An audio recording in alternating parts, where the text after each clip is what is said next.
Star-studded lineups with MLB draft prospects, Division I recruits, and the top uncommitted players in the nation. They are all here for the Academy Baseball Association National Championship here on the fields at LakePoint Sports for the next 4 days, all leading up to Friday's crowning of the national champions. I'm Cory McCartney. We've got an exciting one for you today. A watch party mode broadcast for you. 2 games, A3 Academy against Wellington Sports Academy, as well as Eastern Carolina Academy against TNXL. First pitch slated for about 12:15, and both these games will be bouncing around, going back and forth between both of them.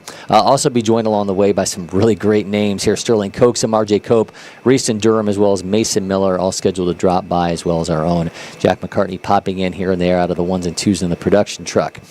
Now, the GHSA state playoffs, meanwhile, while we've got all this action going on here at the Academy Baseball Association tournament, also rolling along, and 6A, just an absolute gauntlet here in the state of Georgia. 4 teams now remain: Carrollton, Etowah, Parkview, and North Paulding. I had a chance recently to sit down with Carrollton's Caleb Hudson. The 2027 and I talked speed, his favorite pregame meal, and more as Caleb joined me in studio. In studio with Carrollton's Caleb Hudson, Georgia's 21st ranked player in the class of 2027. Caleb, man, good to see you. Good to see you, too. I appreciate it, man. Speed, a big part of your game. 6'5", 360. You've gone over 50 career stolen bases. Yes, sir. Take me inside the mentality of a guy who can swipe bags like this. All right, yeah, so I'm really just looking to steal every time I get on, see what the pitcher's like, see how quick he is to the plate.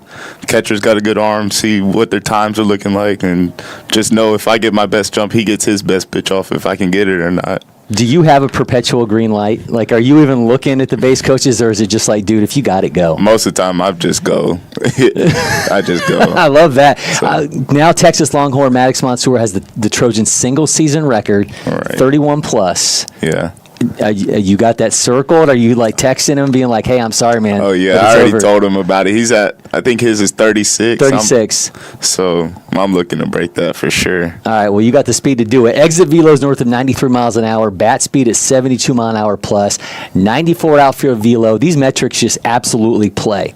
What number are you chasing? Because I know you're chasing a number. I know everybody. We can see, obviously you're trying to get things done on the field, but I know everybody's got that metric that they're chasing, that they're like, this is the goal. So what is Caleb's goal? The goal from outfield is 97. That's the number for me. What will that mean to you to see it pop? It'd be big just to know that. Just coming from, especially off the injury, it'd be good to just keep progressing and see progress. Yeah, tell me a little bit about that. I mean, obviously you go through a rehab process and trying to get yourself back to feeling like you're you again. Right. Kind of take us through what was that like for you? It was tough, especially watching all my boys play summer ball. I went to some games like near the end when I could back walk again and stuff. It was tough, but long process, just kept working, put my head down and got through it, How'd the injury happen? Football practice. Yeah. 3 days after we got put out of playoffs last year. Baseball coaches don't want you playing football. Nah. And I ask that about the process back because I was talking to Carson Bruce about this, about what you guys did for Graveyard Mentality at Ackworth Beach. Yes, sir. When you were coming back, like, how excited were you to kind of get around guys like that and kind of cut loose? And what did you learn from that experience that's playing out on the field now? I was really excited about that because, I've been around some of those guys. It was good to talk with them, get better, hang out, train, but... When you told you were going to the beach, though, you're like, what are we doing? Like, what is this? I was a little scared. I was like, what are we doing? Well, I know you're a two-sport athlete, obviously playing football too. But I saw an IG post of you playing cornhole. Yeah. How good are you? Oh, you don't want to see me on the cornhole boards. Because I've been playing in the league for 6 years. You know who Matt Guy is? No. Matt Guy, they call him the GOAT. He's like the greatest player of all time, cornhole. I've played against him multiple times, him and his son Brett. Okay. So I got game, so I'm just kind of curious. Like, tell me, everyone talks about their mechanics in the field. And all this. What's the throwing motion for you? Are you a guy that holds it like a pin, or you got to keep it flat? Oh, no. You keep it flat. You circle it, make it circle, make it go you're just like making that. a spin. You got the helicopter. Okay, that's legit. That's the real, because it's not like you're just like throwing the clump. So some guys that throw the clump bag, yeah, they just flip it like I used to, but I started playing it a lot, and then. Well, the big thing is when you realize one side of the bag, the real bag, like one side slide and one side will stick. stop it. Yeah. When you can get to that point and you're kind of starting to register how you can play it on the board and get the slide and all that stuff, that's when you're on another level. All right, I love to play random questions with guys. All right, bet.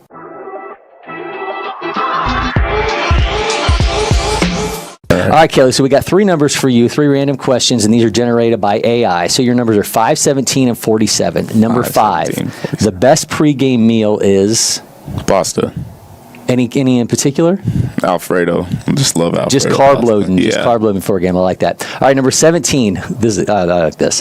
What's your walk-up song if you're entering a grocery store? Walk-up song. Start playing the trumpets for me.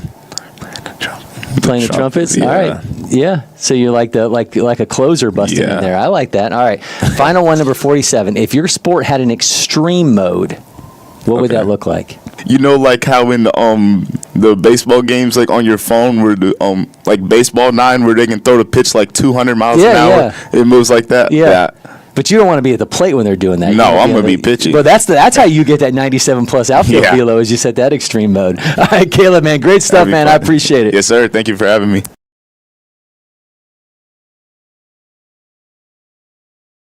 Well, good luck to Caleb and the Trojans as they take on Etowah in the Final Four there in 6A. Also, Parkview and North Paulding getting ready to do battle as well.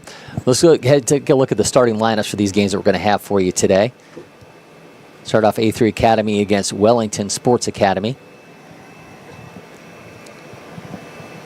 Moises Godino leading off for A3, and then Connor Fulmino, Dylan Knight, Sam Echeverry, Caden Kinney, Asen McIntosh, Vinny Lee, Nathaniel Roldan, Trent Previtt, and Grant Timmons on the mound. Wellington Sports Academy led off by Gabriel Diaz, Thomas Glenn, Anthony Iafano behind the plate, Eric Flores, William Mencho, Webster in left field, Rocco Castrillon in DH, Grady Endeman, the first baseman, James Dono, the third baseman, and Camden McFadden will be on the mound. Meanwhile, for our second game, Eastern Carolina Academy against TNXL, it's Hayden Waller, Lawson Tendall, Carter Adams, first baseman, Miguel Delgado, catcher Jace Jones, Baines Rayner, Tanner Trevatton, Caden Scott, and Connor Radford. Trevatton will also be on the mound. Daniel Sabino leading things off for TNXL, followed by Zach Bender, Danny Melendez, Jensen Veras, Alex Editis, Javier Rosendo, Caleb Traylor, Tyler Ramos, Daniel Padilla, and Spencer Evans is on the mound.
Man, we are getting underway with our ABA tournament watch party now, joined by Georgia Premiers Reiston, Durham, Texas signee. Man, good to see you. Nice to meet you. Yeah, it's good to see you. Last time I saw you, you were wearing Decula. Yeah. Now, tell me about this transition. What's this life change been like for you down in Statesboro? Oh, it's been awesome, honestly. I met a great group of guys who, took me in at first.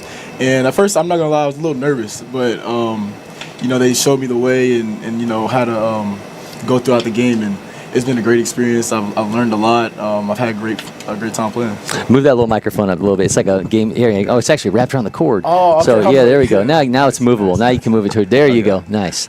So 3.5 hours away from home. Yeah. What was that adjustment like? Not like the guys. What was it like not being there with mom and dad as a high school senior? Oh, it was like moving into college early, basically. You kind of do everything by yourself. You have to wash your own clothes, make your own food. Wake up on time. Just start healthy routines that's gonna get you to the next level. Well, you and I have talked about your cooking before, and I know you had some skills. Has it been elevated now that you kind of been running on your own? It has been elevated. I'm surviving. Okay, what's the best meal you make now? I'm good at hamburgers. Okay, good at hamburgers. And fries, that's my specialty. Like the smash burgers, or what are you doing? Do you putting garlic in with the meat, or what are you I'm doing? putting a little garlic powder, onion powder, salt and pepper. I'm spicing it up a little bit. I love that. Now, when a player reaches a certain level, and I'm sure you kind of experienced this at DQ a little bit, they don't want to pitch to you anymore. Yeah. But you get into a lineup like you got at Georgia Premier, you got R.J. Cope, you got R.J. Groomster, Jason Phillips. They got to deal with all those guys. When you were thinking about the decision to go there, how much did that kind of play into it? Like, hey, I know I need to have dudes around me that going to guarantee that I'm going to see pitching in a game. Yeah, it definitely went into it. You can't pitch around this lineup. Yeah. We have guys going high D1, probably professional. So, I mean, when you get to a lineup like that, it's not many teams where you have a 9-hole that can hit a ball 450 feet. So, it definitely went into it. The guys at Tequila were great, but, these guys over here, it's a great experience with them, too. Be honest with me. What's it like facing R.J. Cope and inter-squad, 6'8", throwing mid-90s? What's that experience like? When the arm slot is coming behind your back, it's kind of hard to hit. But, he's a great competitor. And like I said, it's iron sharpens iron. So when has that much extension, does it feel like the ball's like right on top of you? It's right on top of you. Yeah, and that's scary stuff. It's the decision right there. You are part of an insane Texas recruiting class. Brody Bumilla, who just struck out 20 in a no-hitter, by the way. Got Grady Emerson, Trey Rangel, Bo Peterson. It could be an insanely impressive class if you all wind up in Austin. Yeah. So being in that kind of mix yourself, how do you approach kind of the thought process of, here's the spot I got. These are the guys I could do it with, but everything could change in July with the draft. Yeah, I kind of take it day by day. I always look to compete, no matter who I'm with. Those are a great group of guys, and I'm excited to play with them if I go there. But also, I'm also looking to the next level. So, like I said, I take it day by day and just trying to work. Have you already built some relationships with those guys to this point? Yeah. Like, who are you tight with now? Trent, Brody, Brady Morita. Yeah. I said his last name. Brumilla, right? Yeah. Yeah. No, the catcher. Okay. My bad. Yeah. Yeah, but we have all like a group chat and everything, so we talk in there. Trey Rangel's a little different as a coach's son. I think he kind of just has like a different. He played football for a long time too. But so I got to know though, with Austin, do you own a cowboy hat?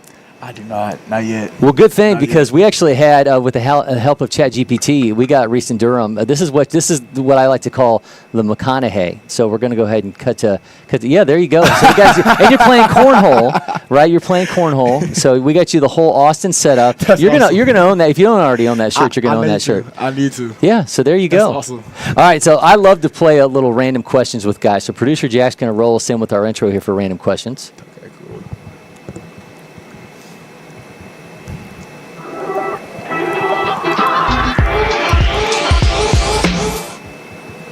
All right, Reiston, the way this works is we had 3 AI-generated questions, either numbers 1 through 100. It's all random. So I had nothing to do with this aside from just copy and pasting stuff. So your numbers are 15, 42, and 100. So number 15, which dugout snack has the strongest aura?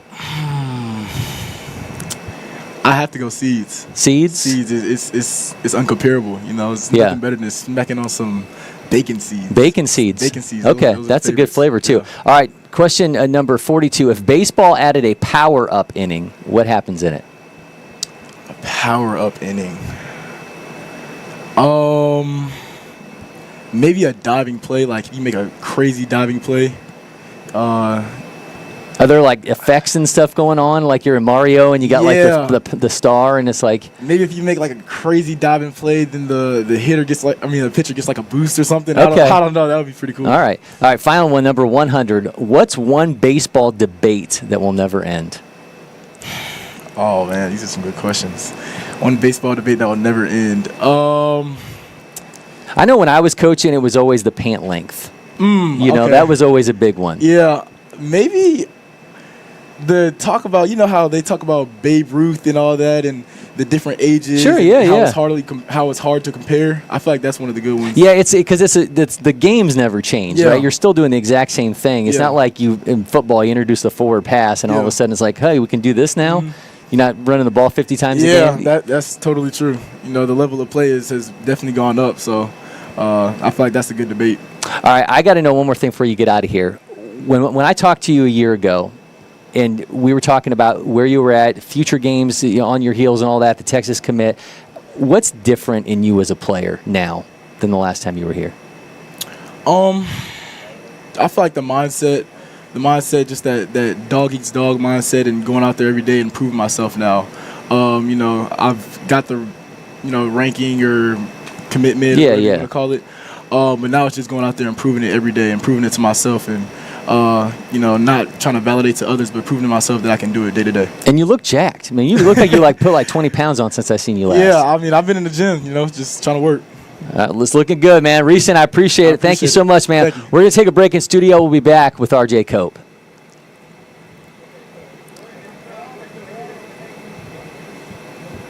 At IHG's Holiday Express, you can take on Miami, Mexico City, or Minneapolis.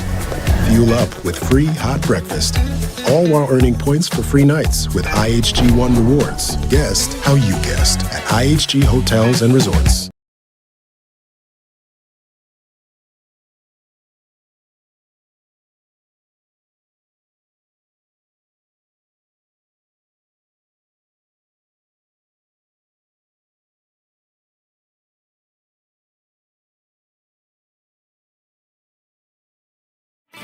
Backed by over 100 years of engine design and manufacturing and a highly skilled dealer network.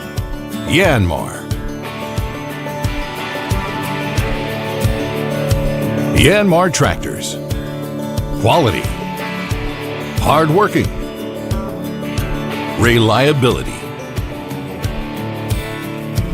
Leave no job unfinished. Yanmar.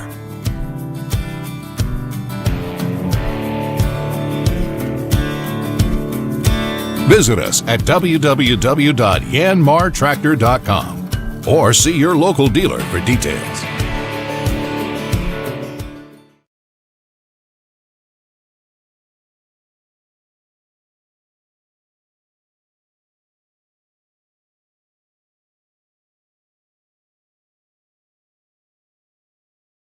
We got Vanderbilt signee RJ Cope out of Georgia Premier Academy. RJ, man, good to see you. Sir, good to see you. Absolute monster, 6'8", 250 pounds. In basketball terms, you're talking about Julius Randle, right?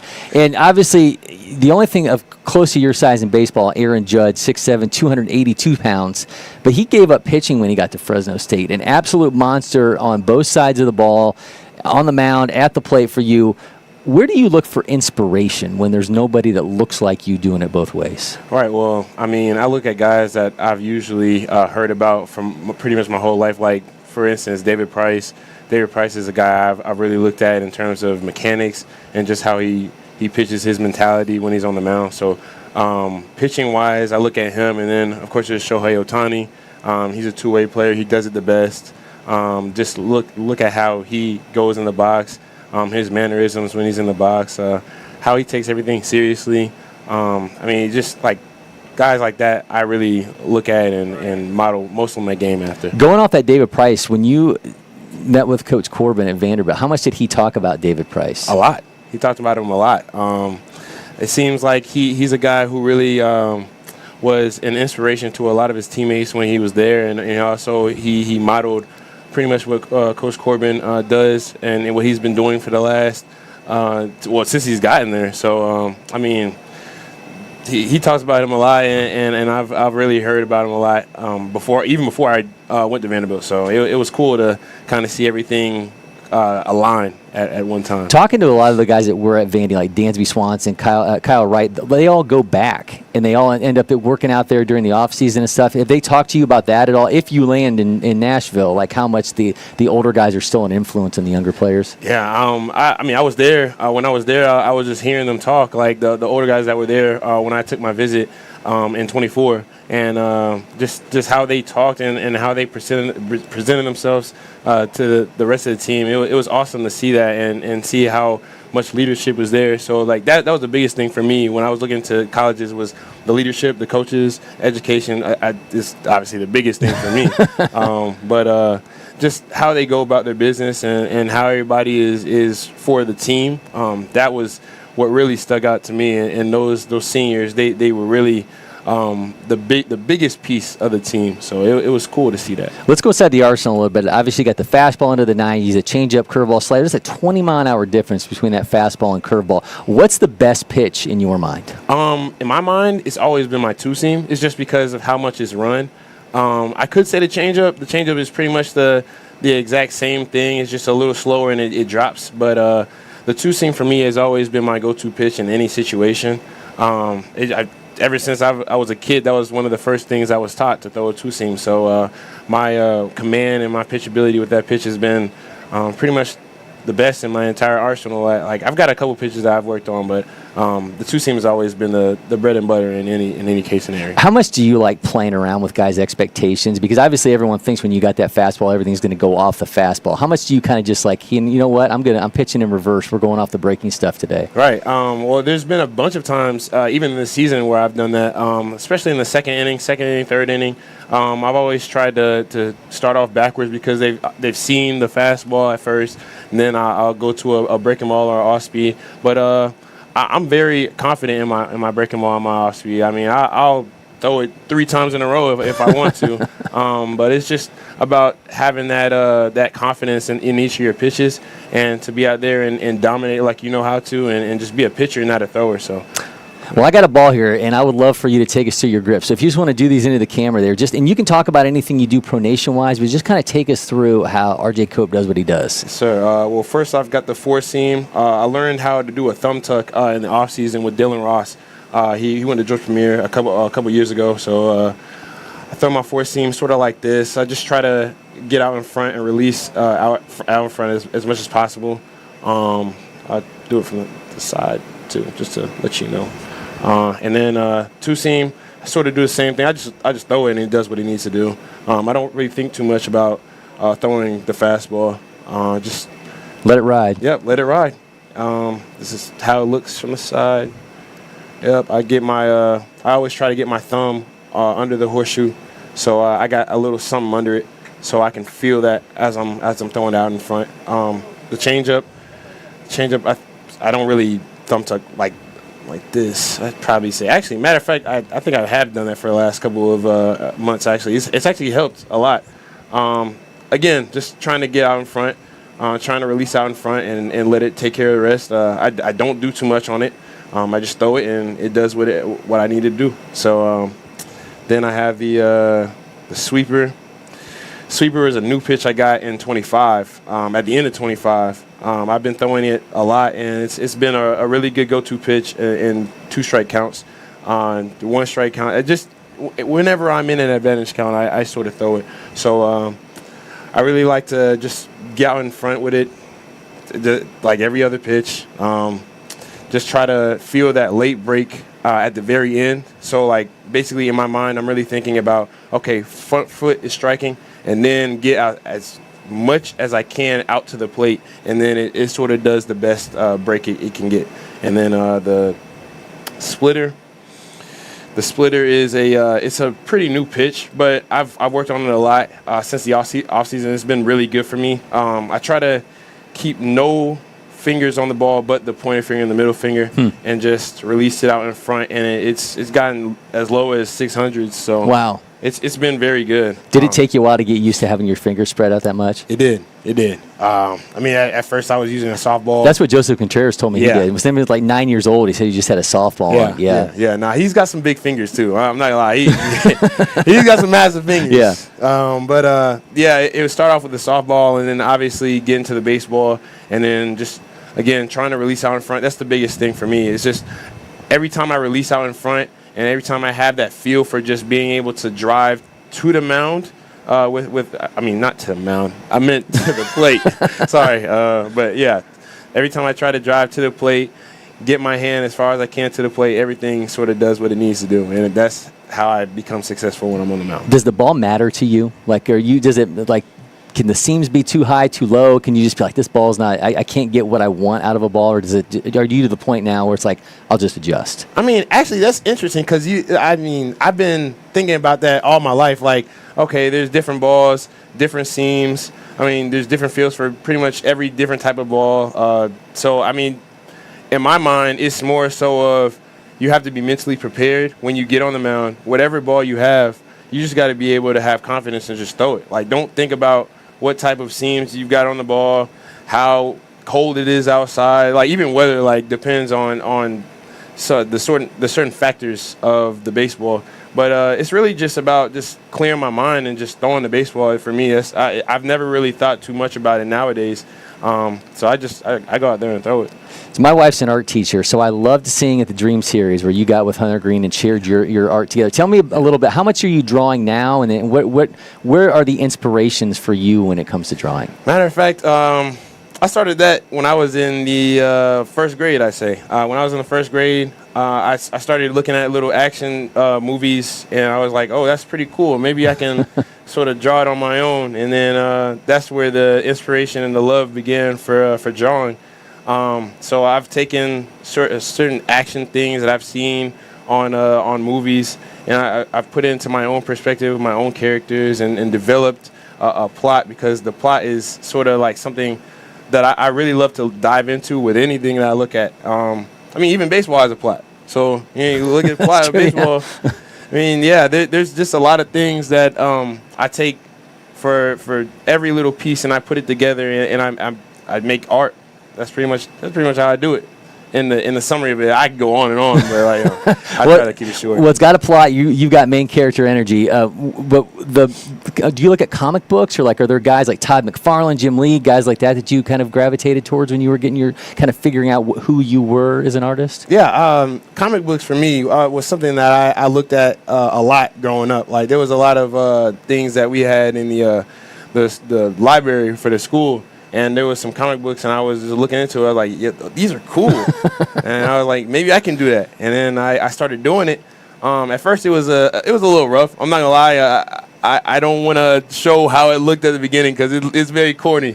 But now I feel like I've gotten better at like the details and the lining and all that. And now the pictures that I make are very cool. And I can say that they've really turned out to be something that I can probably publish one of these days, and get other people's opinions on it. I mean, I love showing my art to people when they ask me if they can see it. So I mean, it's cool. It's cool to me, though. I love drawing. For me, shading was always the hardest thing. Yeah, to be able to, like, is you're going to get, where's the light going to hit, and can you get it? It's not going to look the same on one part of the drawing to the other. So, right. All right. So one of the things I love to do with guys, Reiston did this too. So you're not going to be on the spot, the only one on the spot for this. We're going to play a little random questions here with RJ Cope. Let's roll on our intro.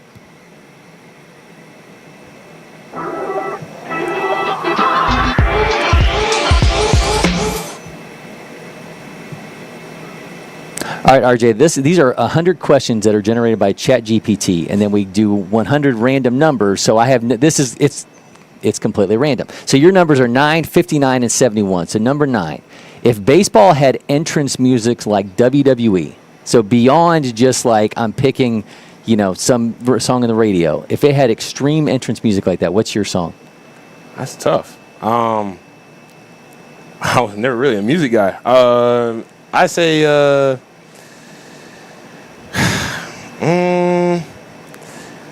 Sandman. I think that's the name of that song. Sandman. Yeah. Metallica. That was Mariano Rivera's song forever. Yeah, that's a good pick. Yeah. All right, this is always a good one. Number 59. What's the most baseball dad thing ever? Baseball dad thing. Being in the stands, telling the kid what they're doing and what they're not doing. Yeah, that's the main one. Yeah. Does your dad do that? A lot, yeah. Actually, but I love him for it. Because that just shows that how much he cares about my development. Because he's seen the top of it and he knows what the top of it looks like. All right, last one, number 71. When you talked about weather, what's the worst weather to play in? Worst weather to play in? Oh, it's gotta be like freezing cold with rain. So it's like it's raining and it's also cold. So like you're slipping on the mound. And then you also have no feel for the ball. Like, that's got to be the worst possible weather you could ever be in. And we're in Georgia, so you get all of it, right? You get 100 degrees, you get 4 degrees and rain, and yeah. This May has been weird. Yeah, for sure. So. All right, well, he is RJ Cope. RJ, man, I appreciate it. Thank you so much. We're going to take a break in studio. We'll be back with more from our ABA tournament watch party.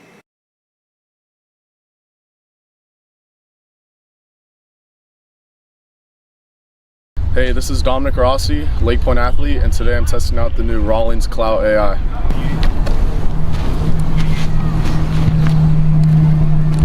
All right, let's do it.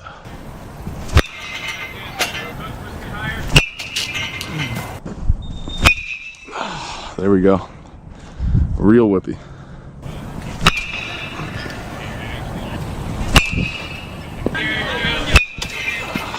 It's a good oppo piece. Oh yeah. Huge sweet spot. Oh, this bat looks sick. It's one of the better looking bats I've seen. And neon green and blue with the grip tape matching. It's oppo gap. This bat's light. It's one of the lighter bats I've swung for sure.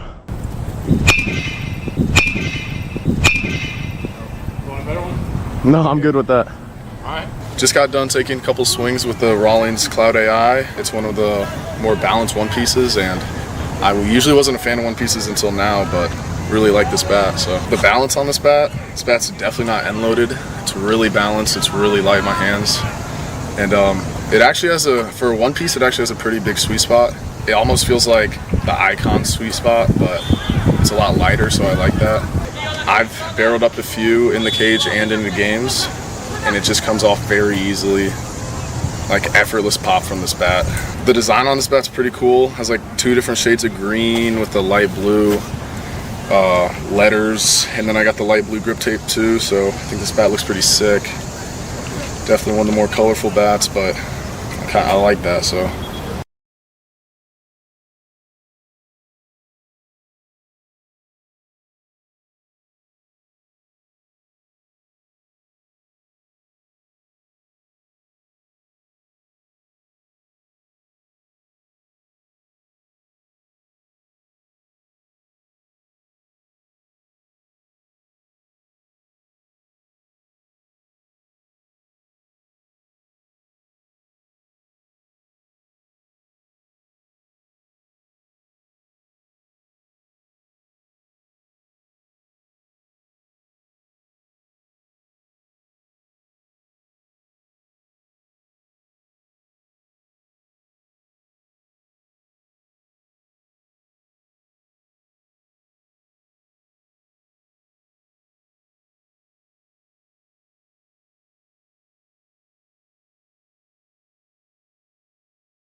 Last night's Home Run Derby was an absolute vibe. It was a WWE-style tag team, 3 minutes for teams of 2 to hit as many home runs as possible, and they were all vying for a strap, the ABA Home Run Derby Championship belt. You got to check this out.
Welcome back. Cory McCartney with you. WSA leading 2-1 over A3 Academy on your left, and ECA trailing TNXL 1-0 there on your right. Taking a break from our full-on watch party until we got Mason Miller's going to be stopping by today. Sterling Coaxum from P2070, they're going to get him today, or he's going to pop in studio with me tomorrow. So we'll see. A lot going on here, a lot of moving parts as we bring you coverage of the ABA National Championship Tournament. Jack McCartney back in the production room. And Jack, we just watched that home run derby. You were there last night. I didn't know what to expect, but man, I was just, to me, watching the rest of the team being off there to the side behind those nets, just going off, celebrating was, I mean, that was the best part of the video. And I'm sure, man, the energy just had to be off the charts. Yeah, I mean, the atmosphere last night was just insane. I mean, you had almost every time for the last 5 different teams when they came up, besides for TNXL, they were now in the lead. So they were all getting hype, and it was just, it was extremely cool to watch the team kind of, you know, get hyped over their two guys who were just, and they were crushing them last night. I mean, as you just saw, P27 hit 20 bombs, TNXL hit 15. I mean, just guys all over the field who were hitting it. Like the Element Hotel over in the Champion Center, like balls were getting hit. And I will say, and you and I had this conversation before the event last night. You never know what you're going to get with a home run derby like that. You and I have watched them, the Prep Baseball All-American game down in Miami the last couple years. 3 years ago, you were not there, but I was at the one in Milwaukee. You never know what you're going to get with a high school home run derby. That last night delivered, and it just, to me, I think the coolest part was the fact that they just, again, allowed all their teammates to be there. I love the format of the tagging the guys in, as opposed to like playing for outs. I just thought that was just such a cool concept. So hats off to ABA and the way they handled that, man. It looked great. I'm so glad that we were able to have that on our fields. And, hopefully next year they come back, we'll be able to do a live broadcast for it next year and kind of bring you a different flavor. We will be in our new studio, of course, by that point. We'll be right next to Field 10. So who knows what other elements we can add to that that could kind of amp things up. But, man, glad we were able to bring everybody some coverage of that. Just got text from Mason Miller. He is going to be joining me here in about 10-15 minutes. So we'll have Mason joining us here live. We'll go back to our watch party view for that one. But, again, WSA leading 2-1 over A3 Academy. TNXL up 1-0. Both those runs, by the way, for TNXL coming off the bat of William Mencho. And last night, I mean, one of the coolest things was the sunset last night was beautiful. I mean, just an absolute... Spoken like a true photographer. It was insane last night. It looked great on photos, which you will see later tonight. But, yeah, I mean, it was like purplish, pinkish. It was pretty cool. Well, we got some great games going on, and this is kind of just the start for us here during our coverage of the ABA tournament. We'll be back tomorrow with you. We'll have the regular season champions, P27, going to be in action. So, again, getting Sterling Coaxum either today or tomorrow to stop on by, but they are the #1 seed. They'll actually get the winner of A3 and WSA. That one's popped up on the left there in the WSA A3 game. So base runner aboard there at first.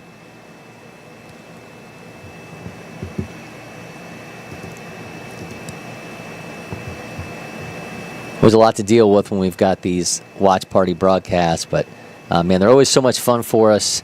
I always love the players stop by. How great were Reiston, Durham, and R.J. Cope? I love hearing R.J. Cope. And you don't often hear a player, especially one of kind of that magnitude in R.J., who, I mean, you talk about credentials and what that guy, has got in front of him here. I mean, the #1 left-handed pitcher in Georgia. There we go. We just got a bomb for A3.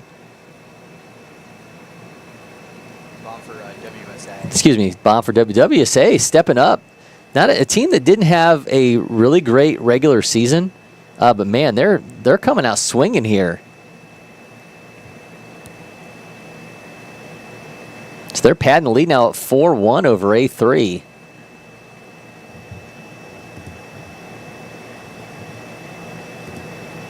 Yeah, WSA, not a team, again, that didn't have a really great regular season, but they are absolutely coming out firing here as they'll try to work themselves into a potential run. Again, the winner of that game is going to get P27 tomorrow at 12:15, which will bring you that broadcast. That one's down. It's going to be another base hit as he goes into second. Just a loud out, first out of the inning.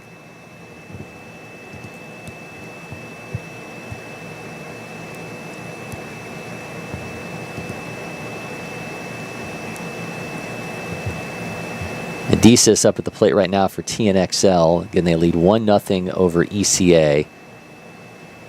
Trevathan on the mound. No one gets away from going back to the backstop, but no harm, no foul with no base runners. But yeah, going back to R.J. Cope, I mean, the #1 left-handed pitcher in the state of Georgia in the class of 2026, Vanderbilt signee, but I mean, at 6'8" and what he can do at the plate and on the mound, I think everyone's anticipation is that it's a guy that's going to be an early draft pick. And as much as that Corbin would love to have him in Nashville, that may be wishful thinking, because that is a guy that's just, from a makeup standpoint, a skill standpoint, that guy's got it all going on. And then the fact that you mix in that he has such huge off-the-field interests. As much as we love guys who love the game, this is a guy that's interests expand beyond that. And you always love to see somebody that's got something else on their plate. Another out, but WSA has opened up a 4-1 lead over A3 in that ball game, and man, just been an impressive showing for WSA so far. Home run coming off the bat of Anthony Lucifano.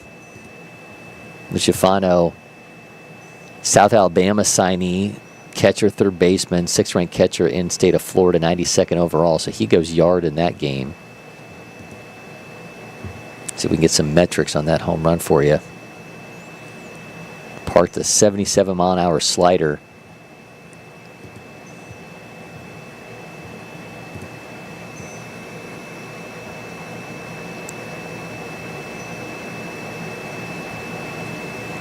One out there in the bottom of the second in TNXL ECA.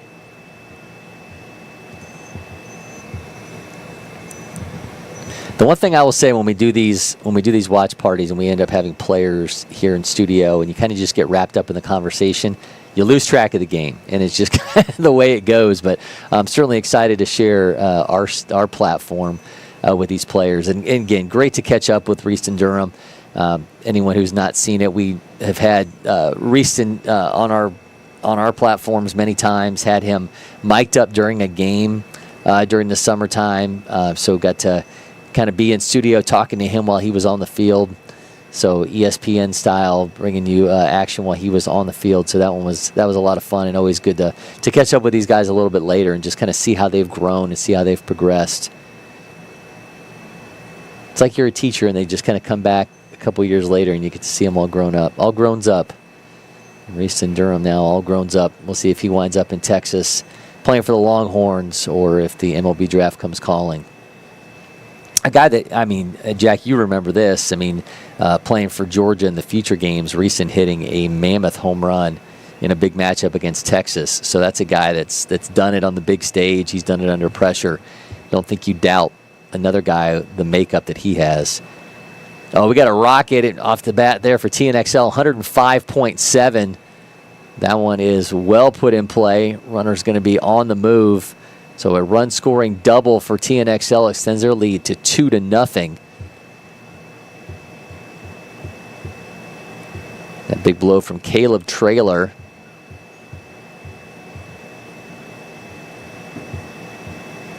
So Traylor hit 423 this regular season with a 1239 OPS, and he comes through with an RBI double for TNXL to extend their lead.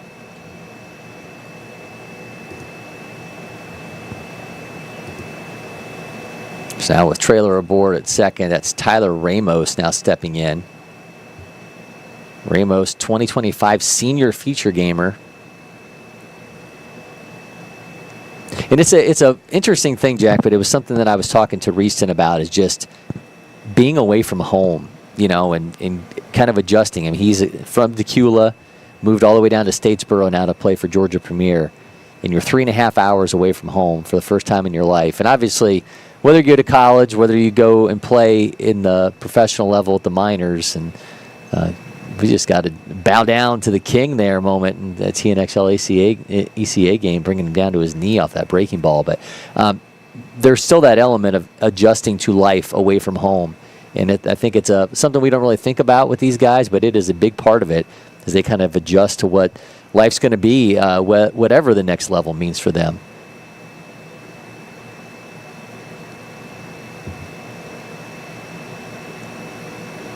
Well, I mean, I've talked to so many guys about this kind of environment, and it's kind of like going to college before you get to go to college. That's very true. You have shorter days in school because you're going there because you're a great athlete, not because you're. I mean, yes, school is an important part of these athletes, but I mean, these guys are here to play baseball. It's kind of like they're majoring here, they're graduating in baseball, but it's definitely a different experience than most of the guys that play high school baseball. But I mean, there's guys from all these teams from all over the world who are all dealing with the same similar experiences of I'm away from my family. So, well, you mentioned all over the world. I mean, that is legit. There are players from the Czech Republic in this event. We've got guys from Canada, guys from Latin America. I mean, there are a ton of different nationalities represented in this as well. So,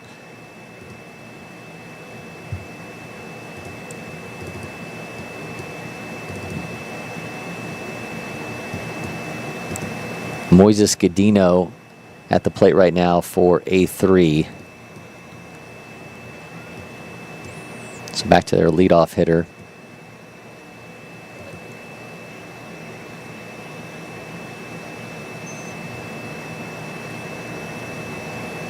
Excuse me, we now have Connor Flamino at the plate. So again, it's easy to get caught up in these watch parties.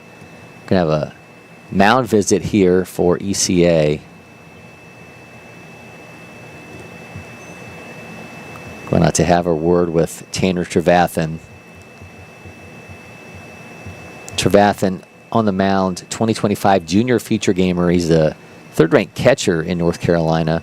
Led the team with a .407 average, 1013 OPS, and 16 RBI, but obviously seeing him on the mound here.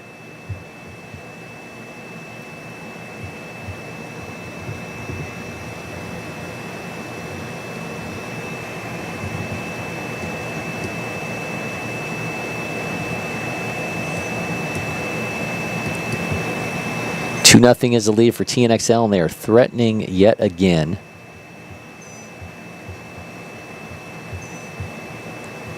Caleb Trailer at second.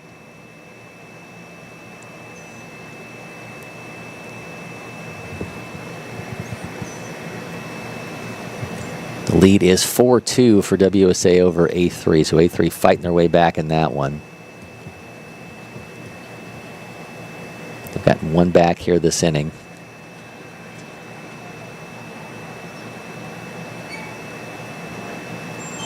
Nice tumbling play by the second baseman. Couldn't get it, though, for ECA, so now going to have the bases loaded for TNXL.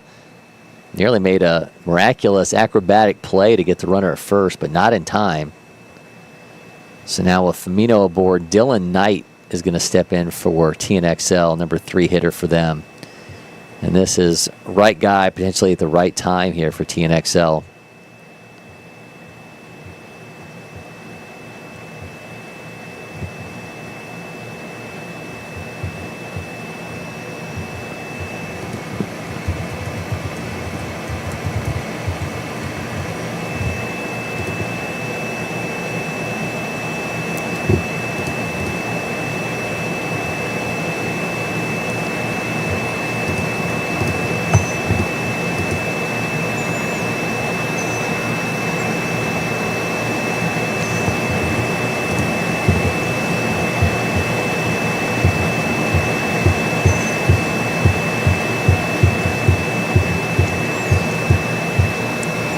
2-0 lead for TNXL. 4-2 WSA over A3. Daniel Sabino fouls that off for TNXL, 82.8 off his bat. Sabino, Arkansas commit at the plate, 6th ranked shortstop in Florida, 18th overall. See, 29th ranked shortstop in the nation, 102 overall, was a 2025 future gamer. Remember Nathaniel playing for Florida here in the future games.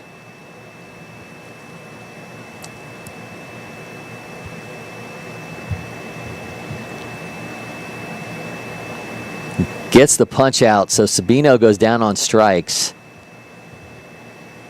Big out there for Trevathan.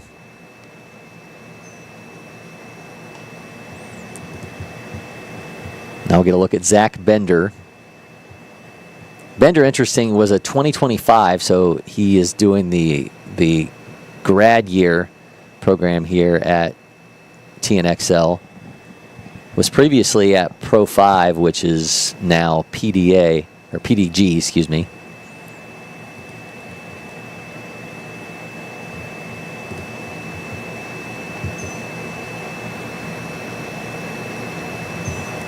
Bender was initially a Chipola signee. Swings through that. Hit .366 during the regular season with a .989 OPS, team high 12 doubles.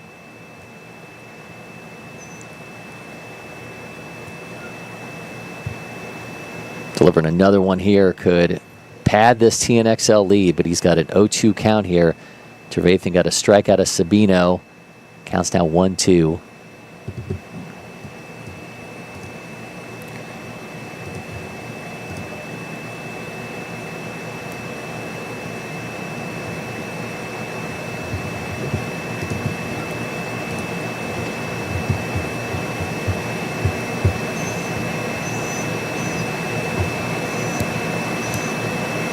Brings it into the inning, so TNXL going to want that moment back, but man, hats off to Tanner Trevathan, because gets the mound visit and able to finish things off.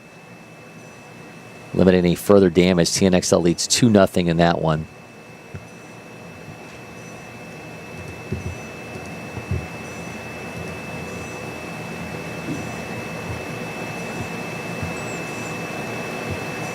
Sammy Echeverry at the plate right now for A3. I'll now give way to Kinney.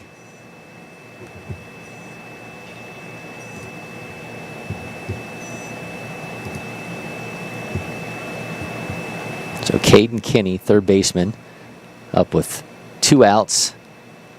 4-3 advantage for WSA. So A3 scored 2 runs this inning. Turn this into a 1-run game.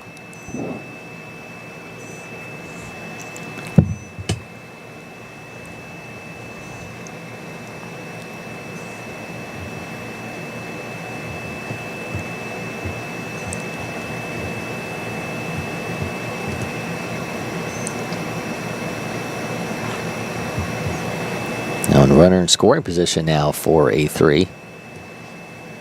Camden McFadden on the mound for Wellington's thrown 50 pitches.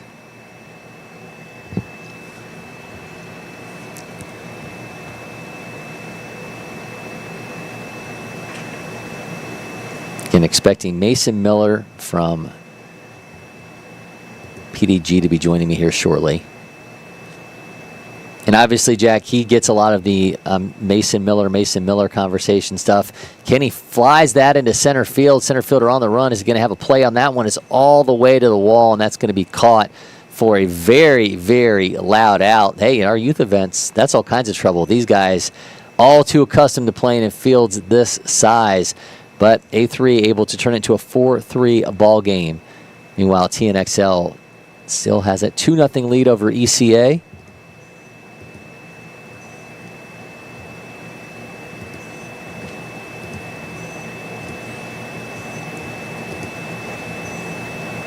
Miguel Delgado, the catcher at the plate for ECA. He's to be followed by Jace Jones and Baines Rayner.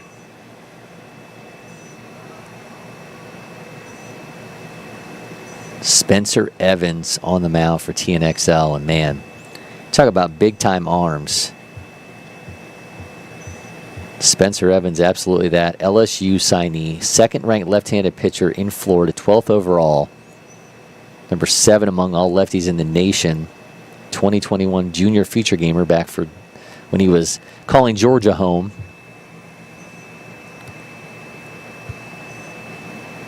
He's got a 1-1 count against Delgado. Half swing goes foul.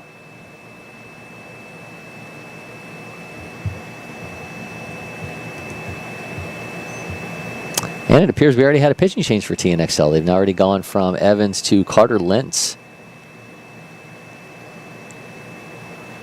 Lentz, South Florida signee, is now up there. Another check swing by Delgado. Count remains 1-2. He's the 32nd ranked right-handed pitcher in Virginia. And here I was talking about a lefty, and we're looking at a righty. That's everything you need to know.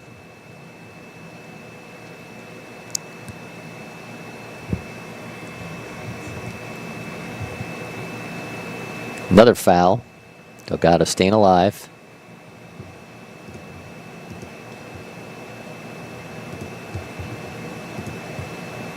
Yeah, Evans went 2 innings, allowed 2 hits, 4 walks, 6 strikeouts. And Lentz took over this inning.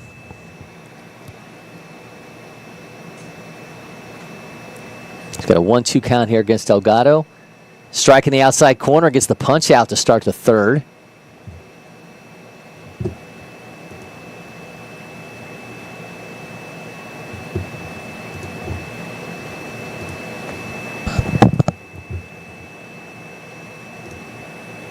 So we'll go from Delgado to Jace Jones.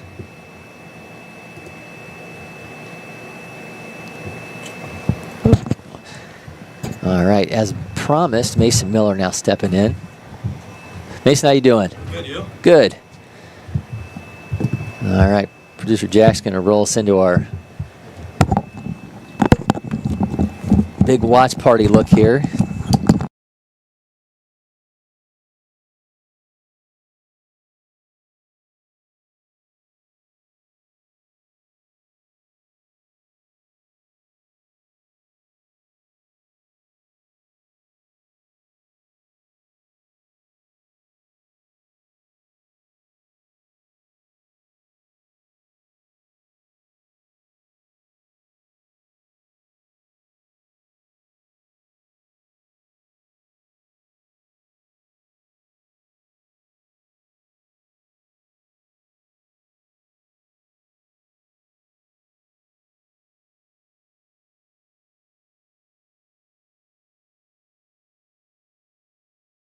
Welcome back to our watch party view now. We got PDG's Mason Miller, 2029. Mason, man, good to see you. Good.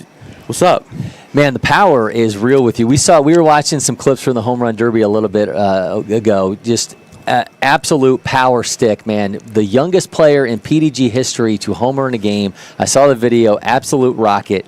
When was the first time you ever hit a ball when you're like, all right, there's some juice in that bat? Shoot. It was probably that time I hit my first home run with PDG. Probably that time. When was the first time first time you ever went yard?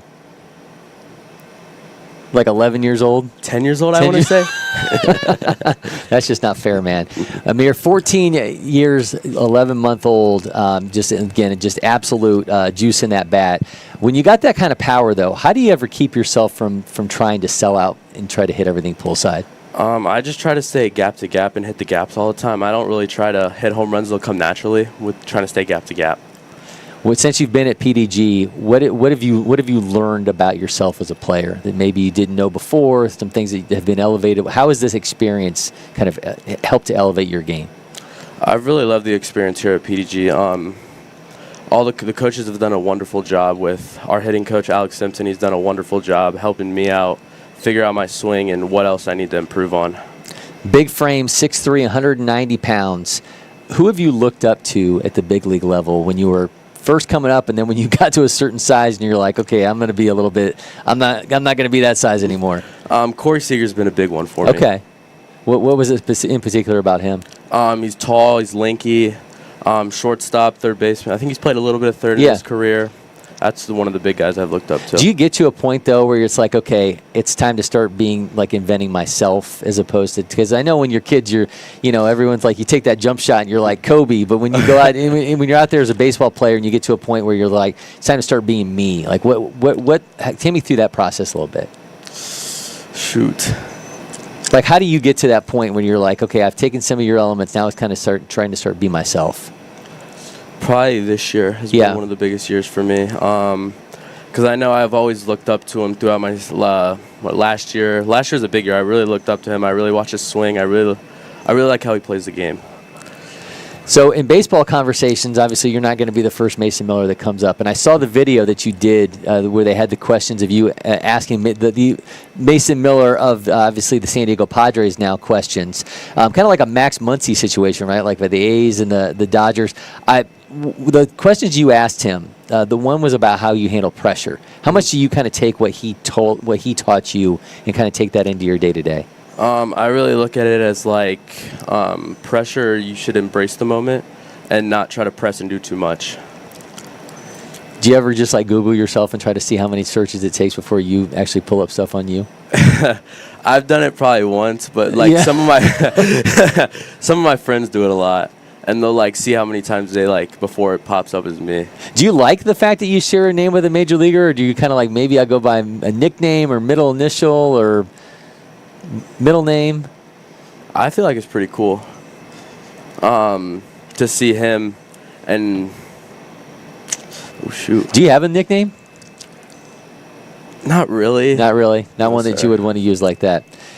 All right. So one of the things I love to do, Mason, is kind of put guys on the spot a little bit with some fun questions. So we're going to roll in our intro here for random questions.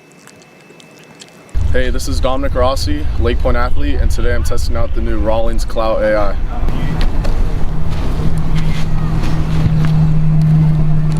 All right, let's do it.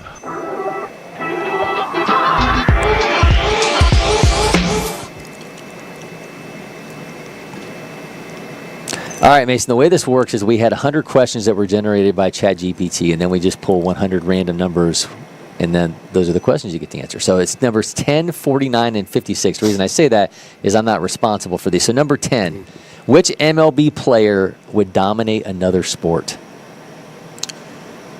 I feel like Mason Miller would. What would he dominate? Cricket. Oh, why is that?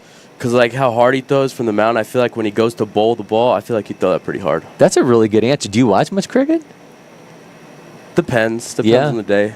Like when we go on cruises, like the only thing that's on is like cricket. So that's true. Yeah, but I still don't understand the rules. Like I could sit there and watch it for like a couple hours. I don't think that I would really get it. I don't know either. Yeah, I just but they're really excited about it, and it'll last for like days and stuff. Yeah. Do you imagine if baseball games lasted for days?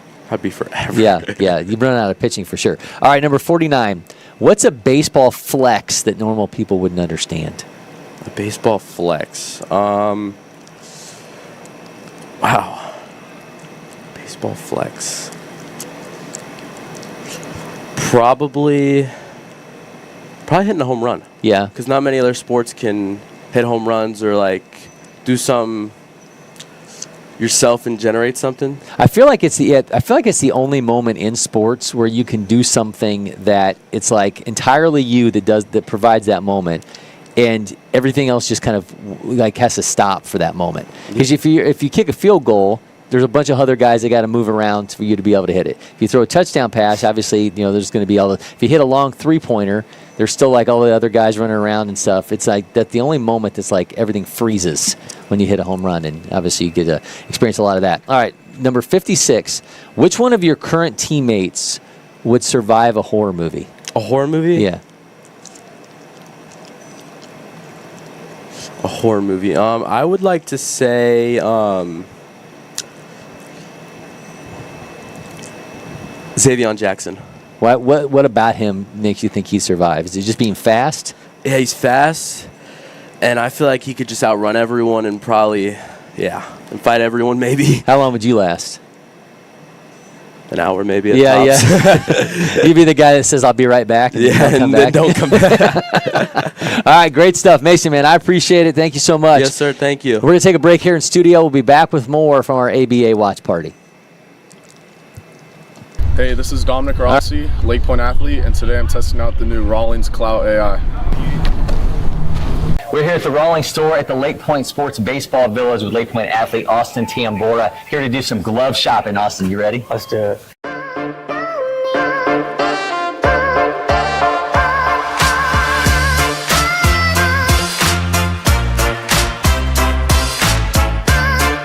Austin, when you go hunting for a glove, what's that first thing that you go for? Is it the overall look? Is it the material? Is it the shape? Like, what's that first thing that you go to? I think it's a little more of the shape-ish, the material, color, a little bit of mix of the both.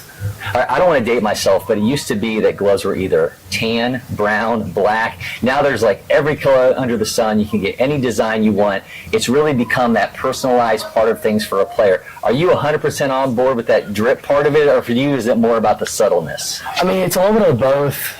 I mean, I like the tan look. Tan look always looks good. I mean, you can never go wrong with a glove unless it's a bunch of different colors, like a couple of these, but... All right, so we are in the outfield section here. You're an outfielder. If you're picking something off the rack, what are you drawn to? Definitely like something like this, because I mean it's got a little bit of look to it, red. But it's pretty stock glove that I like. I mean, you can't go wrong with it. All right, Rawlings is the Gold Glove Company. What's the best defensive play you've ever made in a game? All right, so Final Four last year in high school, playing Rockmire, our home field, bottom of the seventh, ball gets hit to me and right. I go back, I slam straight into the wall, ball hits off the top of the wall, comes back in, pick it up, throw it to my shortstop, and throw them out at home for the win. That's great stuff. I know every player remembers their first glove. What stands out to you about yours? So I actually didn't realize it was a trainer's mitt until my dad told me at like 13. So I used it infield, outfield, wherever I played. So it was like a 10-inch glove. I mean, it was really small. So I'm glad he made me do it, though. Well, I'm glad you upgraded. Now it's time to go upgrade again. We're going to get you on Rawlings' website. You can customize either a Rev 1X, Pro Preferred, Heart of the Hide, or Gamer XLE. Have you customized every aspect of it? You ready? Let's do it.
It is getting ugly in this TNXL ECA game. 13-0 is now the lead for TNXL in that one. Just a home run barrage here for them between Veras, Odysseus, and Rosario.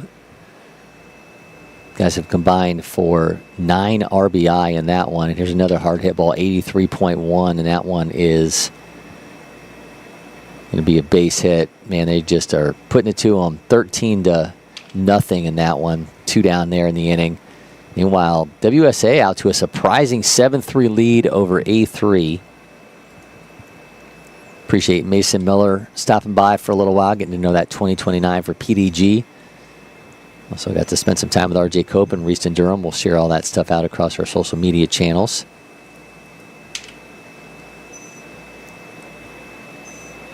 Trailer at the plate now for TNXL. 2-0 count.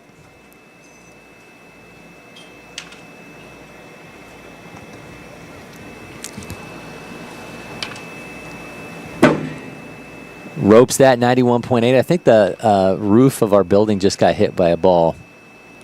Did you hear that?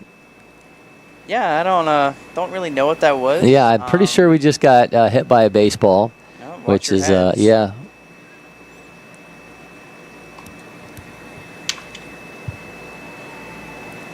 I promise you do not get extra points for hitting our... No, it's not a...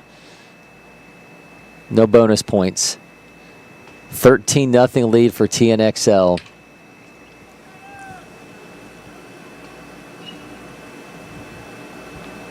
WSA up against 7-3 over A3 Academy.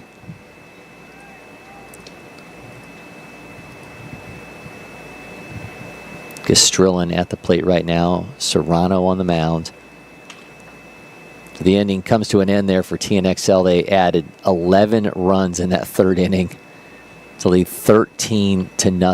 11-run third inning.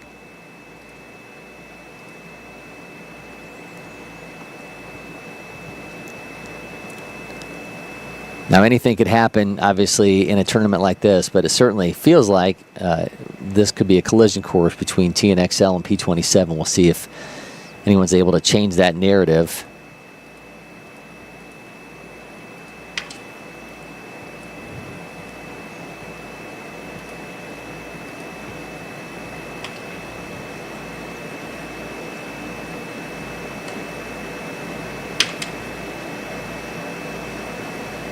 Yeah, Jensen Veras has homered for TNXL. Alex Odysseus has homered for TNXL. Javier Rosendo has homered. It's been an impressive offensive performance from this crew. 13 runs on 9 hits. ECA has been limited to 2 hits thus far by TNXL pitching. A long layoff for Lentz after taking over for Evans. Lentz struck out 1 in the third. Through 16 pitches. So he'll be facing Tanner Trevathan, who was the starting pitcher for ECA, and Caden Scott and Connor Radford.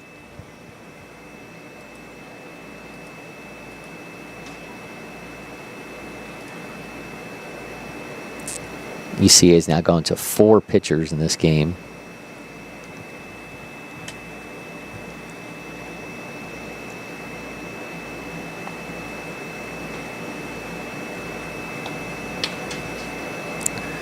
And Trevathan, who's responsible for one of those 2 ECA hits, steps in. Swings through that first pitch.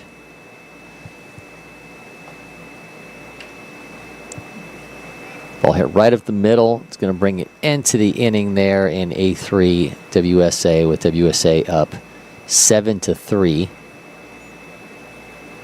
That game in the 6th inning, meanwhile, just started the 4th inning over in ECA TNXL. Reminder, the winner of WSA A3 is going to get top-seeded P27 tomorrow at 12:15.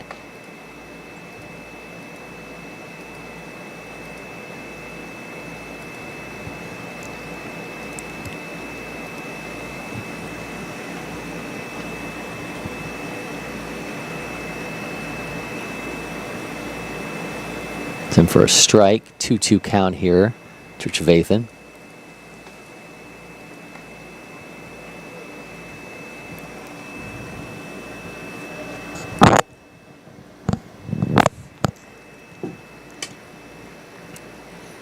Got to start wondering at this point, Jack, what run rule territory is here in the ABA tournament, because TNXL certainly has brought that into the equation with that 11-run third.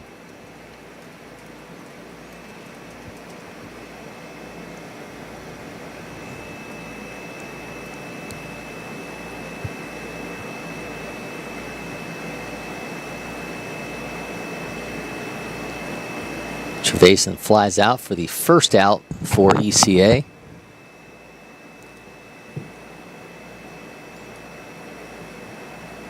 We'll bring up Caden Scott, the shortstop.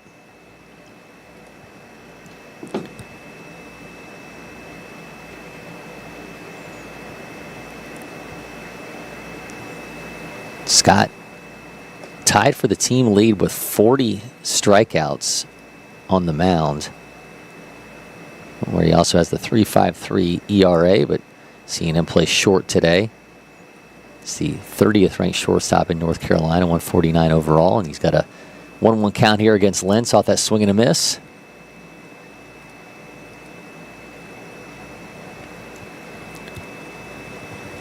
Kenny goes 99.8 off the bat.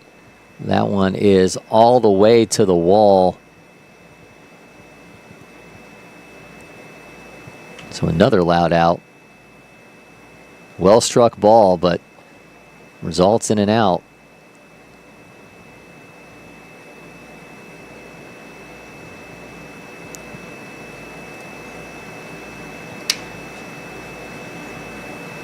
Asen McIntosh, Ole Miss recruit, now steps in for A3 with 2 down.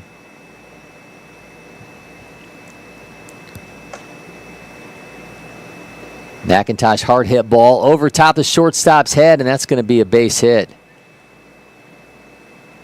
They had an athletic catch there at short for WSA, but McIntosh aboard with 2 outs. We'll bring up Vinny Lee.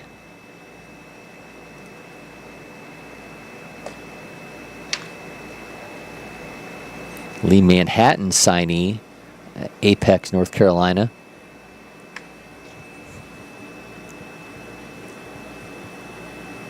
A3 trying to mount a comeback here and earn a date with P27.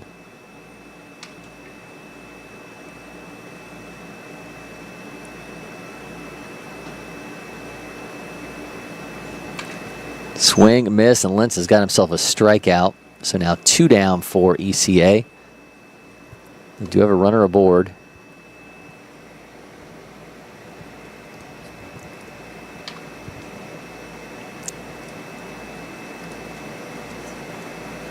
It's Hayden Waller, the center fielder, leadoff hitter now for ECA.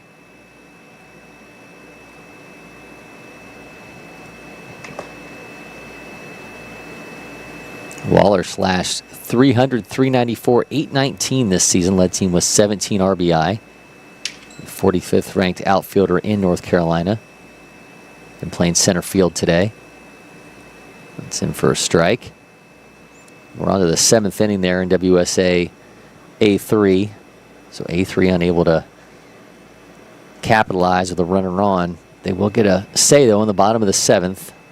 See if they can stop WSA from extending this surprising 4-run lead.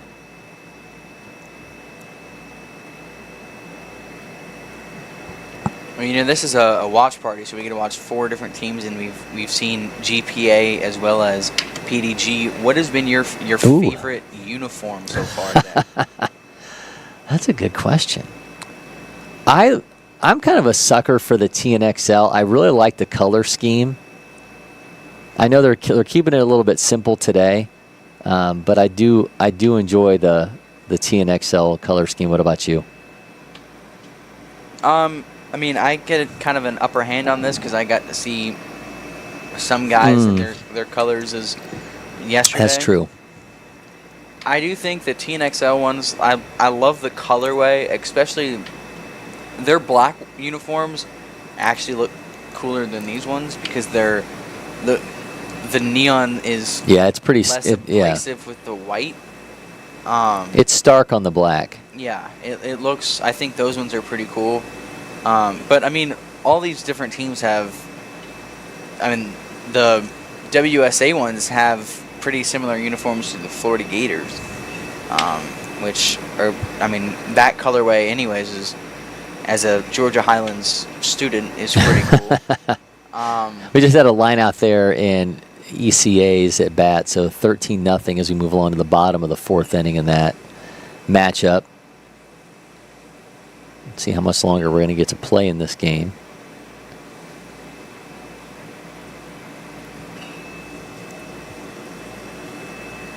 But yes, I'm sure we'll see the black uniforms for TNXL unveiled as this event goes along. Looking like we're lining up, and that is going to be the end of that game. So TNXL just absolutely erupted. It was a 2-0 game going into the bottom of the third inning, and they played 11 runs in that inning, and it was just on and on for them in that frame. And just, man, just an impressive performance.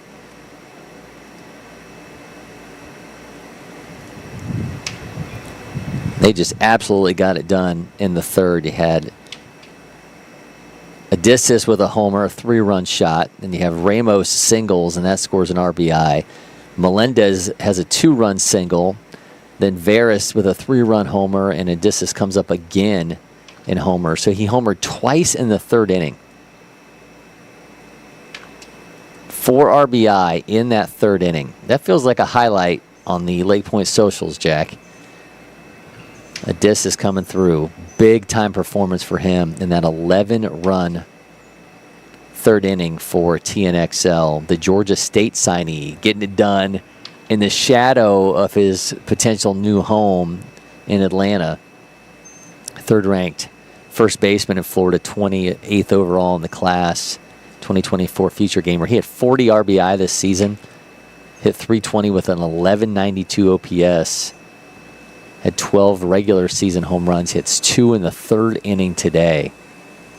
A monster performance for TNXL. So they'll advance.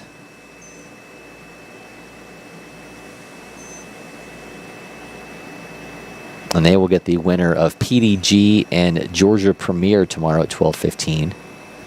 So we're going single screen with you here for WSA and A3 as we're in the top of the 7th inning.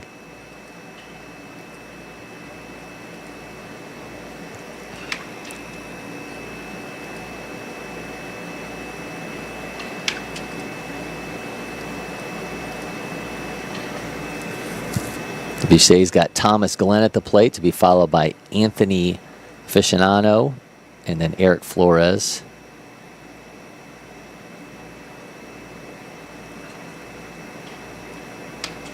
Iacofano. We're going to say Anthony Iacofano. I had a fraternity brother, Joe Iacobucci, who spelled his name somewhat similar to that. So Iacofano. You talked earlier about the 6A semifinals for GHSA baseball. You didn't talk about who you think's going to win those games. So who do you think's going to win between Etowah and Carrollton? I think Etowah's going to win that one. I think, you know, we had Etowah and Carrollton here for the Georgia Dugout Club tournament. The Battle for Bartow last month, and yes, Carrollton beat Etowah with Nate Curcio on the mound. But you have to remember in that game, they also did not have Trevor Condon, and they did not have Deion Cole. And Matthew Sharman was playing some second base in that game because things were reconfigured after Condon and Cole ran into each other the previous day. So I think a little bit hard to say that a full-strength Etowah is going to go quite the same way. But Carrollton's got some confidence, without question, knowing that they've handled one of the best pitchers Etowah has. So going to be a good one, but don't know about you. You've seen Etowah in person a number of times. I think they're gonna wind up earning that spot. They've got unfinished business and a senior class is wanting to leave a legacy. That's a dangerous equation. All right, what about with Parkview and North Paulding?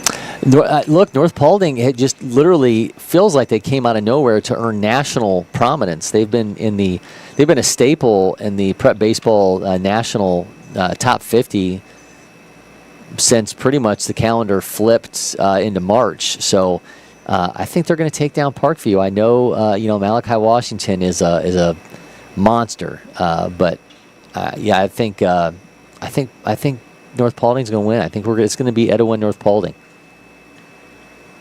I will say I think Parkview has a pretty high chance. Saying one, it's in Parkview, and two, they've just been on a insane run over the last couple of weeks.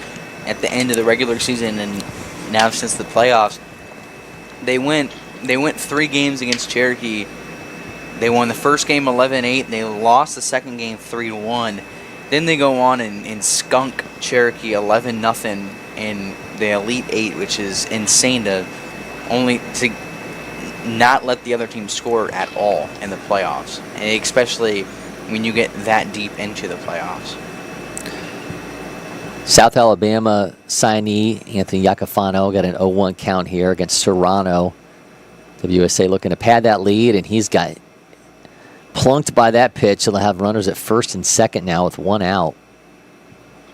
Again, A3 home team. They will get a chance to have their say in this one in the bottom of the inning, but things getting a little bit dicier now as they've now allowed 2 runners to reach.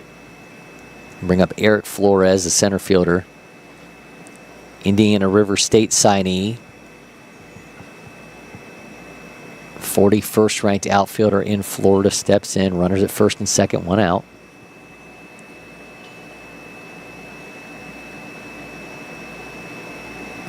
Landon Serrano out of Newport Richey, Florida. Get some extra steps in before retaking the rubber.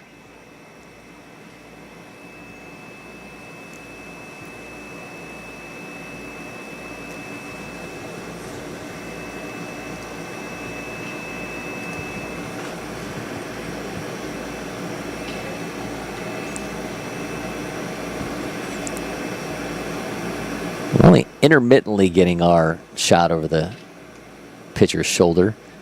Comes the 0-1. Make it 1-1.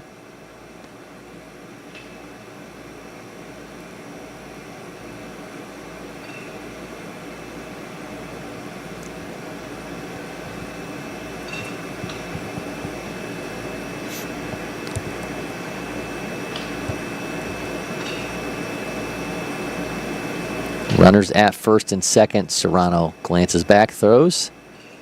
That's a strike. Counts now 1-2.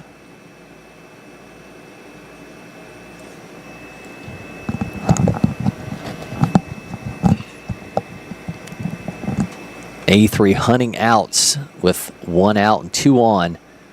Trying to give their offense an opportunity here in the bottom of the 7th inning.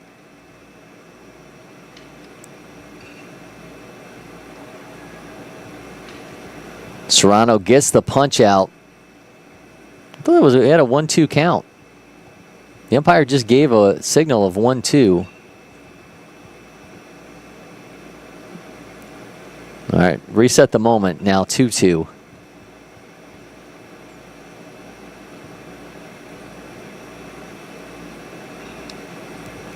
Throw down to second. Hits the base runner. That's on its way to center field. Here comes another run for WSA on the throw down to second.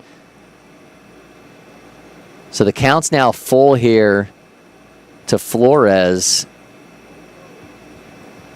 And an 8th run is crossed for WSA. Trailing runner advances to third.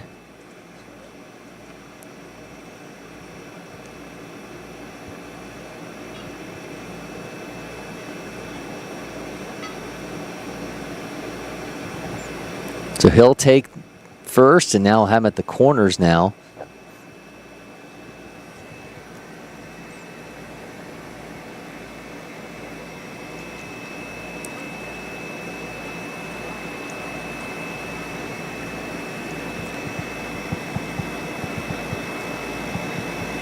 Bring up right fielder William Mencho.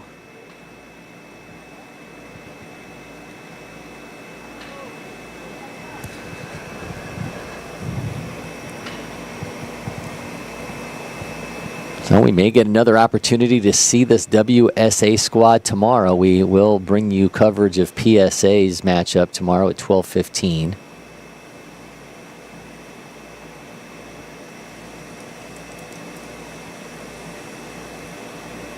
Miss high from Serrano.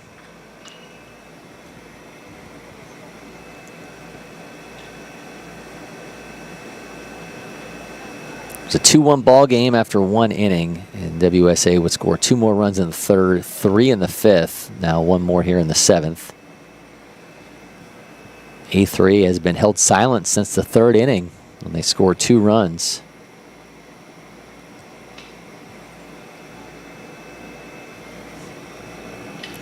Serrano, 3-0 count. Rips that into right field, camps underneath it. That will be an inning-ending out, 90.7 off the bat of Mencho. And we are on to the bottom of the 7th inning. We'll see if A3 can mount a comeback or if WSA earns that date with P27 in the next round here of the ABA tournament. We'll be back with more from LakePoint Sports. Backed by over 100 years of engine design and manufacturing and a highly skilled dealer network. Yanmar.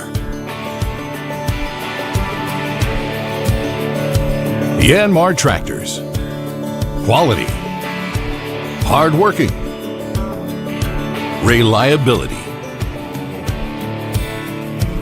Leave no job unfinished. Yanmar.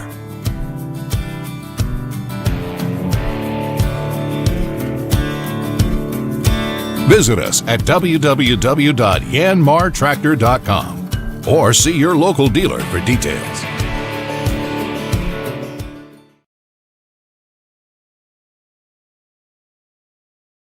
This is our brand. It's chips. Subs, of course. Soda. This. That. Sweets. Smiling faces. Green. More green. Ice cream. But first, veggies. How about a meal for one? Or hummus is fun. Time for cleanup? Done. All this goodness. Your life, your brand. Publix. We're shopping. Welcome back. Cory McCartney, Jack McCartney with you. WSA leading 8-3 over A3, setting up to be an early surprise here, the opening day of the ABA tournament.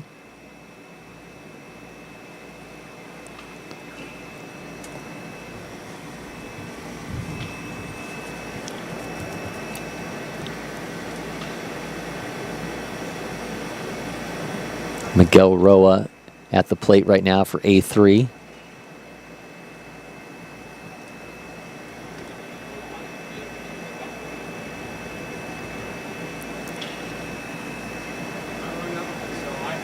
It's taken Nathaniel Roldan's spot in the order. It's a strike. Scheduled to have Trent Privat and back to the top of the order with Moises Godino. No one's fouled back.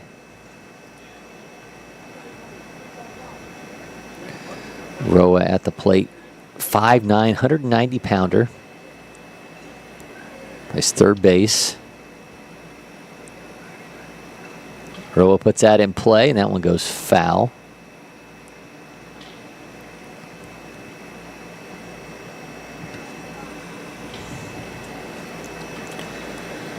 A3 Academy, 3 runs on 6 hits. WSA, 8 runs on 9 hits. Counts full now to Roa. And he'll be aboard, leadoff walk.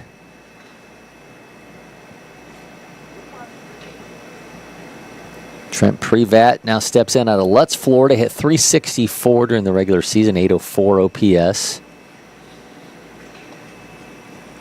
A3 needs base runners in the worst way right now.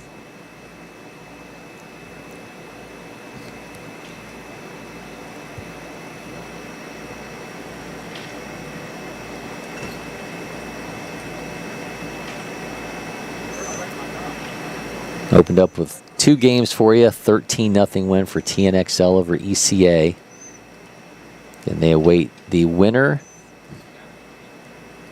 of PDG and Georgia Premier. That'll be 12:15 tomorrow.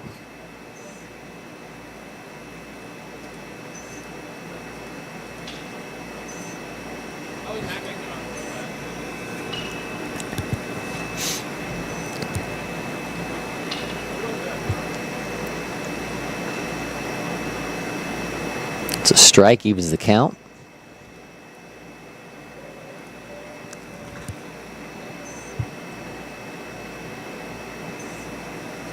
McFadden's thrown 89 pitches. That one is fouled down the first base side. The count remains 1-1.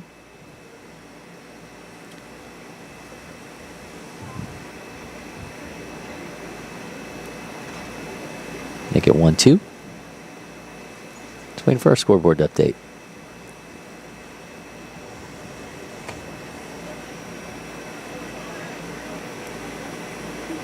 Privat swing, miss, first out of the inning for McFadden. He struck out 8.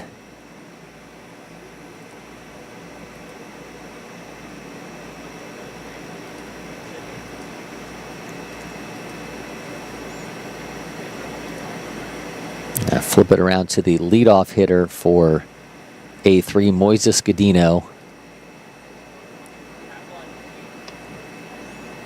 Godino, South Florida commit. Grounds into a game-ending double play, and WSA marching on, surprising 8-3 win over A3 Academy. They have again earned themselves a date tomorrow with P27, the top seed in this event.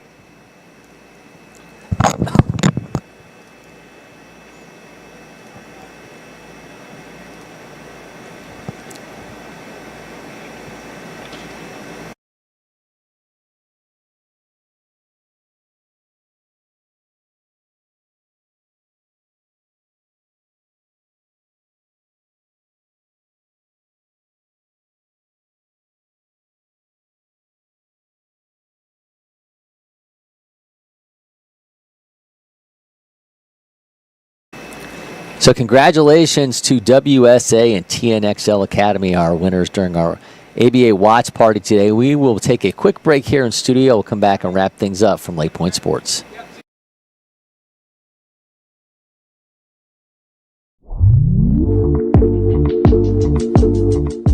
Babe Ruth,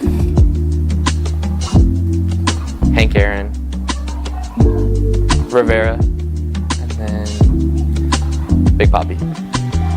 I have to go Acuna, Chris Hale, Mike Trout, Babe Ruth. David Ortiz, Ted Williams, Chipper Jones, and Mickey Mantle. At IHG's Holiday Inn Express, you can take on Miami, Mexico City, or Minneapolis. Fuel up with free hot breakfast, all while earning points for free nights with IHG One Rewards. Guest how you guessed at IHG Hotels and Resorts. So congratulations to WSA and TNXL, a couple dominating victories here to advance in the ABA tournament. We'll be back tomorrow at 12:15. We'll bring you another watch party. So again, we will have WSA against P27, and then we are awaiting the winner of PDG and Georgia Premier. They will get a shot at TNXL. That broadcast will be tomorrow at 12:15, and like all of our broadcasts, available for free on Facebook, X, and YouTube. And if you can't make it out to the Baseball Village, you can always find all of our games live or on demand with LakePoint Live, brought to you by Aware TV and Pixelot. Till then, for Jack McCartney and the bevy of players that we had joining me here in studio, R.J. Cope, Reiston Durham, Mason Miller. Tomorrow we'll get Sterling Coaxum here in studio. Until then, for everyone involved here at LakePoint Sports and all of our coverage, I'm Cory McCartney, and we're for now signing off from LakePoint Sports.